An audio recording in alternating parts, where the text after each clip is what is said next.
Welcome once again to another awesome episode of the Flama podcast, the ultimate guide to the gaming industry. I am your host. My name is Ángel, and today we have a very interesting guest.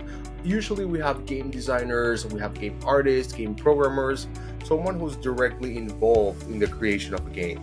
But today we have a very unique, in the best sense of the word, a very unique mentor that uses games for marketing. And he says games are the future of marketing.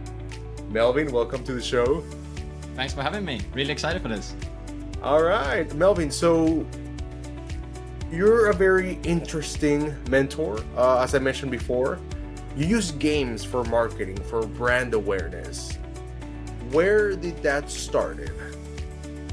Yeah, so let me take you back a couple of years. So over 6 years ago, actually, was when I sort of got into the community of Minecraft as a way to build creations and do things for different sort of clients and doing paid work. But it all really started when I played a lot of Minecraft myself.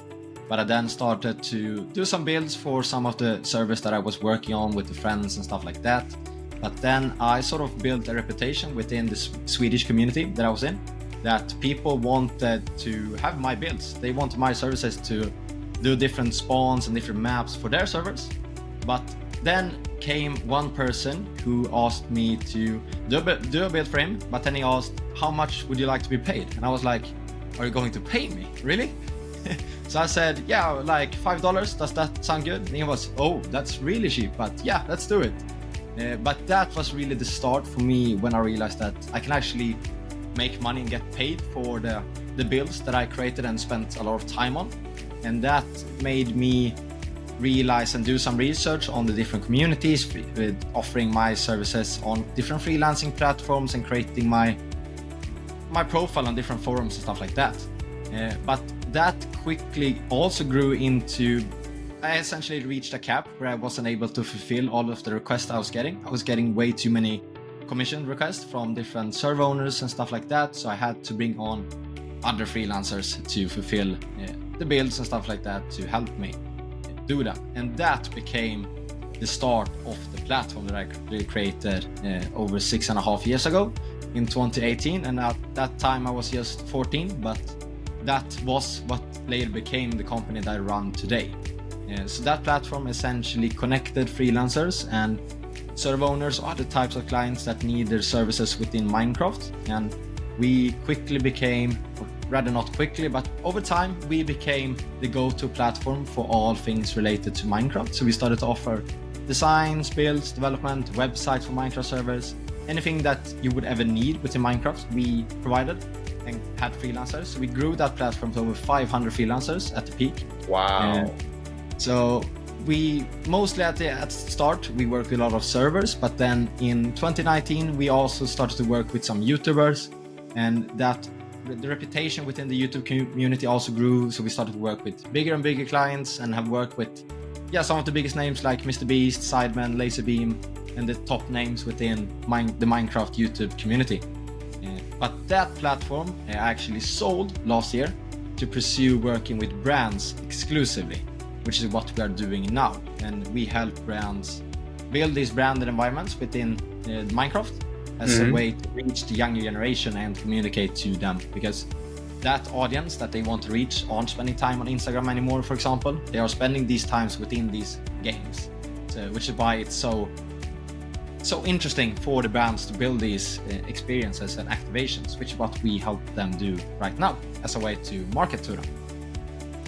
Exactly. Yeah, that's a very awesome story, especially since you started from a kid who really liked Minecraft and building all that to a freelance business, and now to senior studios where you work directly with like big brands and influencers, YouTubers.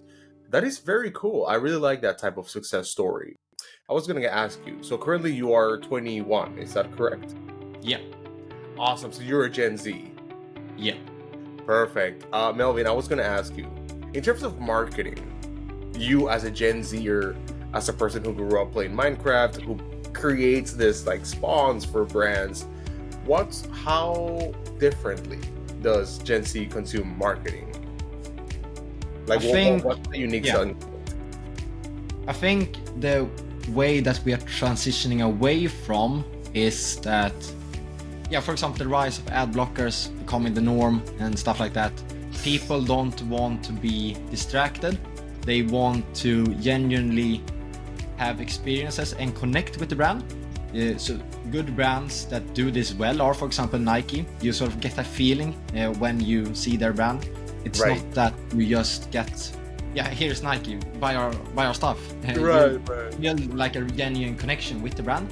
And I think the platforms like Minecraft and Roblox are the perfect way to build that genuine and deep connection with your audience, which is why it's a perfect match for both the brands, but also for the players and the community, because they are very open to playing new games, and as long as the game is fun to them, they want to be in the experience.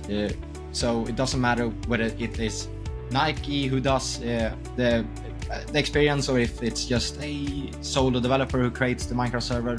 They just want to play fun games. So that is why it works so well to create these types of activations and experiences. Gotcha, perfect. Yeah, I completely see what you're saying. On my personal view, when I was growing up in the 2000s playing video games, let's say I was playing a game and I was immersed in the experience, and then suddenly I saw like a Pepsi ad. Like that thing just took me out of the game completely. But I see that you're very successful with this. What is the difference between putting like a Pepsi ad in like, I don't know, a video game versus creating an activation that's specifically for a brand in Minecraft? Like, how has this evolved? So the main thing is that by creating your own experience and your own branded experience, you can sort of control the environment. Building your own environment is really valuable to the brands because you can control it and ensure that it aligns with your brand guidelines and stuff like that.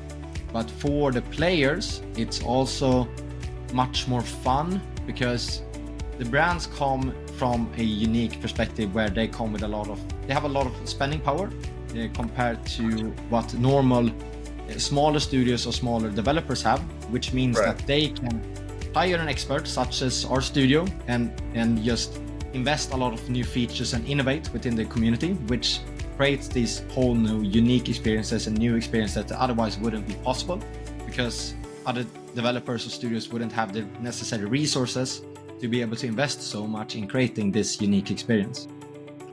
When it comes to like working with big brands, which is something that I'm very interested in, because you made the transition from, again, building Minecraft spawns, having a freelance business, to they mentioned before, YouTubers like Mr. Beast, Sidemen and such. How did you connect with such big brands? Was it LinkedIn? Was it like a word of mouth? How did you connect with them? So the main marketing from our side and marketing for our business have actually been through LinkedIn. So all deals have come from LinkedIn, which is also why I spend a lot of time on just producing content, producing valuable insights on LinkedIn, connecting with the right folks at the different companies and connecting with agencies who in turn have those connections. Because that has been a big strategy that we have used, because since we come from the gaming community, we don't necessarily have the direct connections with a lot of the brands that, for example, someone who comes from that industry has and then creates a studio to do these activations. But we come from the gaming community, so we don't have the direct connections with these large Fortune 500 brands. So a strategy that we have used is to simply connect with the agencies, because they have been more reachable in being more open in connecting with us and collaborating and seeing how they can utilize our services to provide value to their clients. So we have got a lot of briefs and potential collaborations through agencies that let's say that they talk with Nike sends over a project to that agency and says that we want to do something in Minecraft. Then that agency comes to us and says, we have got this brief from Nike, what can you do for us? Amazing. Perfect. Melvin, when it comes to using games as marketing, I used to work in marketing before, and we had a budget for like traditional media, we had a budget for social media as well. I've never heard of a brand, let's have a budget for Minecraft or for Roblox or for Fortnite. What do you think games have that makes it a unique medium versus social media or like traditional media? So one way I like to explain it, or at least give the perspective of it, is that games are the future influencer, because the games have the audience that, such as the way why influencer marketing is so successful and valuable to brands in their marketing campaigns is because they have the deep connections with their followers. But the same way the influencers do, these games and these server owners that create these servers or specific mini games within the game itself have those connections to the community, and so they have the power to the audience that they want to reach, which is why it's so valuable to partner with a game to create these experiences. Gotcha, exactly. And of course, like the whole interactive thing that you don't have in social media, right? Yeah, exactly. It's a much more deeply engaging and meaningful way to connect your audience with your brand, because your audience isn't just watching a static content, a static image. You're actually experiencing the entire world, and that way connect on a much deeper level that you can't do on social media. And with social media, you can see like a sponsored content, the user might watch it for 3 seconds, but in these games and in these branded worlds, they spend multiple minutes and hours playing these games than your branded world, which is much more valuable to these brands. Gotcha. Do you make the branding in the levels? Do you make it subtle? Do you make it super explicit? How do you ease it in the game is my question. Yeah, great question, because that is a very big balance that you need to have, and something that we spend a lot of time on educating the brands on, because they might think that just put as many ads as possible. We want as many people, as many billboards and stuff like that to watch it. But what you really need to do is create an experience that is genuinely valuable and authentic to the community, because otherwise they won't spend any time in your experience at all, because they will just see that this is just, you're just trying to sell me something. So when you create an experience, it's very important that you provide value and you take the perspective of creating added value to the player experience. You can't just create something static and something that is, you can't create a branded showcase hub. For example, you need to create something that is genuinely fun and something that players want to be in, because that is also another thing that players choose to be in these experiences.